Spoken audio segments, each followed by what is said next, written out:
ಕೊಲೆ ಪ್ರಕರಣದಲ್ಲಿ ನಟ ದರ್ಶನ್ಗೆ ಬ್ಯಾಕ್ ಟು ಬ್ಯಾಕ್ ಟೆನ್ಷನ್ ಮನೆ ಮಾಡಿದೆ. ಇವತ್ತು ಸುಪ್ರೀಂ ಕೋರ್ಟ್ನಲ್ಲಿ ಜಾಮೀನು ರದ್ದು ಅರ್ಜಿಯ ವಿಚಾರಣೆಯನ್ನ ಕೈಗೆತ್ತಿಕೊಳ್ಳಲಾಗುತ್ತೆ. ದರ್ಶನ್ ಅಂಡ್ ಗ್ಯಾಂಗ್ನ ಜಾಮೀನು ರದ್ದಾಗತ್ತಾ ಕಾದ್ ನೋಡಬೇಕು.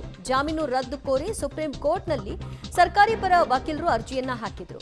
ದರ್ಶನ್ ಸೇರಿದಂತೆ ಒಟ್ಟು 7 ಆರೋಪಿಗಳ ಜಾಮೀನು ಭವಿಷ್ಯ ಇವತ್ತು ನಿರ್ಧಾರವಾಗುತ್ತೆ. ಏನಾಗಬಹುದು ಅನ್ನುವಂತಹ ಕುತೂಹಲ, ಟೆನ್ಷನ್ ಅವರುಗಳಿಗೂ ಕೂಡ ಕಾಡ್ತಾ ಇದೆ. ಒಟ್ಟು 7 ಆರೋಪಿಗಳ ಜಾಮೀನನ್ನ ರದ್ದು ಮಾಡಿ ಅಂತ ಅರ್ಜಿಯನ್ನ ಹಾಕಿದ್ರು. ಕಾರಣ, ಈ ಕೇಸ್ನ ಪ್ರಮುಖ ಇವರು ಹೊರಗಿದ್ರೆ ಸಾಕ್ಷ್ಯದಾರರ ಮೇಲೆ ಪರಿಣಾಮಗಳು ಬೀರುತ್ತೆ, ಸಾಕ್ಷ್ಯ ನಾಶ ಮಾಡುವಂತಹ ಸಾಧ್ಯತೆಗಳಿದೆ. ಈ ಕಾರಣಕ್ಕಾಗಿ ಇವರುಗಳ ಜಾಮೀನನ್ನ ರದ್ದು ಕೊಡಬೇಕು ಅಂತ ಅರ್ಜಿಯನ್ನ ಹಾಕಲಾಗಿತ್ತು. ಅರ್ಜಿಯನ್ನ ಇವತ್ತು ಸುಪ್ರೀಂ ಕೋರ್ಟ್ ಕೈಗೆತ್ತಿಕೊಳ್ಳುತ್ತೆ, ವಿಚಾರಣೆ ನಡೆಯುತ್ತೆ, ಎರಡೂ ಕಡೆಯ ವಾದ ಪ್ರತಿವಾದವನ್ನ ಆಲಿಸುತ್ತೆ. ಅದಾದ ನಂತರದಲ್ಲಿ ಏನು ತೀರ್ಪು ಕೊಡುತ್ತೆ ಅನ್ನೋದು ಸದ್ಯದ ಕುತೂಹಲ. ಮತ್ತಷ್ಟು ಮಾಹಿತಿ ಕೊಡ್ತಾರೆ ನಮ್ಮ ಪ್ರತಿನಿಧಿ Umesh. Back to back tension ದರ್ಶನ್ಗೆ. ಸದ್ಯ ಜಾಮೀನು ಅರ್ಜಿ ರದ್ದು ಕೋರಿ ಸಲ್ಲಿಕೆಯಾಗಿರುವಂತಹ ಈ ಅರ್ಜಿಯ ವಿಚಾರಣೆ ಎಷ್ಟೊತ್ತಿಗೆ ಕೈಗೆತ್ತಿಕೊಳ್ತಾರೆ? ಸೊ ಏನು ನಿರೀಕ್ಷೆಯನ್ನ ಮಾಡ್ತಾ ಇದ್ದಾರೆ?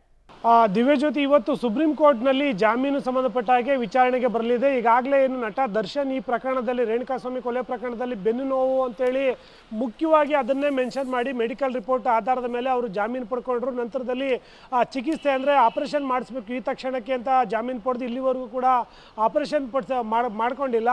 ಅದಕ್ಕೆ ಬೇಕಾದಂಥ ಎಲ್ಲ ಸೂಕ್ತ ವ್ಯವಸ್ಥೆಯನ್ನು ಕೂಡ ಪೊಲೀಸ್ ಅಧಿಕಾರಿಗಳು ಮಾಡ್ಕೊಂಡಿದ್ದಾರೆ. ಅಂದರೆ ಸೆಕೆಂಡ್ ಒಪಿನಿಯನ್ ಎಲ್ಲ ಪಡ್ಕೊಂಡು ನಟ ದರ್ಶನ್ಗೆ ಅನಾವಶ್ಯಕವಾಗಿ ಬೆನ್ನು ನೋವಿನ ಚಿಕಿತ್ಸೆ ಅಂತೇಳಿ ಜಾಮೀನು ತಗೊಂಡ್ರು. ಇಲ್ಲಿವರೆಗೂ ಕೂಡ ಅವರು ಏನು ಚಿಕಿತ್ಸೆ ಪಡ್ಕೊಂಡಿಲ್ಲ ಅಥವಾ ಆಪರೇಷನ್ ಮಾಡ್ಕೊಂಡಿಲ್ಲ. ಇತರೆ ಆರೋಪಿಗಳು ಕೂಡ ಎಲ್ಲರೂ ಕೂಡ ಈಗಾಗಲೇ ಜಾಮೀನು ಪಡ್ಕೊಂಡಿದ್ದಾರೆ. ಇವರು ಹೊರಗಡೆ ಇದ್ದರೆ ಪ್ರಕರಣದ ಏನು ಸಾಕ್ಷಿದಾರರೇನಿದ್ರೆ ಅವರಿಗೆ ತೊಂದರೆ ಆಗುತ್ತೆ, ಪ್ರಕರಣದ ತನಿಖೆಗೆ ತೊಂದರೆ ಆಗುತ್ತೆ ಅನ್ನೋ ನಿಟ್ಟಿನಲ್ಲಿ ಅದಕ್ಕೆ ಬೇಕಾದಂಥ ಎಲ್ಲ ದಾಖಲೆಗಳನ್ನು ಕೂಡ ಈಗಾಗಲೇ ಅಧಿಕಾರಿಗಳು ಸಿದ್ಧಪಡಿಸಿಕೊಂಡು ರಾಜ್ಯ ಸರ್ಕಾರದ ವತಿಯಿಂದ ಸುಪ್ರೀಂ ಕೋರ್ಟ್ಗೆ ಜಾಮೀನು ರದ್ದು ಮಾಡಬೇಕು ಅಂತ ದರ್ಶನ್, ಪವಿತ್ರ ಗೌಡ ಸೇರಿದಂತೆ 7 ಜನರ ಜಾಮೀನು ರದ್ದು ಮಾಡಬೇಕು ಅಂತ ಅರ್ಜಿ ಹಾಕ್ಕೊಂಡಿದ್ರು. ಅದನ್ನು ಕೊನೆಯ ಬಾರಿಗೆ ವಿಚಾರಣೆ ಮಾಡಿಸಿದಂಥ ಸುಪ್ರೀಂ ಕೋರ್ಟ್ ಇವತ್ತಿಗೆ ಮುಂದೂಡಲ್ಪಟ್ಟಿತ್ತು. ಇವತ್ತು ಎರಡೂ ಪರ ವಕೀಲರು ಇವತ್ತು ವಾದ ಪ್ರತಿವಾದ ಮಾಡಲಿದ್ದಾರೆ. ಒಂದು ವೇಳೆಯಲ್ಲಿ ಏನು ಸರ್ಕಾರಿ ಪರ ವಕೀಲರು ಏನು ಇವತ್ತು ನೀಡ್ತಾ ಇದ್ದಾರೆ ದಾಖಲೆಗಳು, ಅಂದರೆ ದರ್ಶನ್, ಪವಿತ್ರ ಗೌಡ ಸೇರಿದಂತೆ ಇವರಿಗೆಲ್ಲ ಜಾಮೀನು ರದ್ದು ಮಾಡಬೇಕು, ದರ್ಶನ್ ಸುಖ ಸುಮ್ಮನೆ ಮೆಡಿಕಲ್ ರೀಸನ್ ಹೇಳ್ಕೊಂಡು ಜಾಮೀನು ಪಡ್ಕೊಂಡಿದ್ದಾರೆ. ಇಲ್ಲಿವರೆಗೂ ಕೂಡ ಜಾಮೀನು ಪಡ್ಕೊಂಡು ನಂತರದಲ್ಲಿ ಚಿಕಿತ್ಸೆ ಪಡ್ಕೊಂಡಿಲ್ಲ.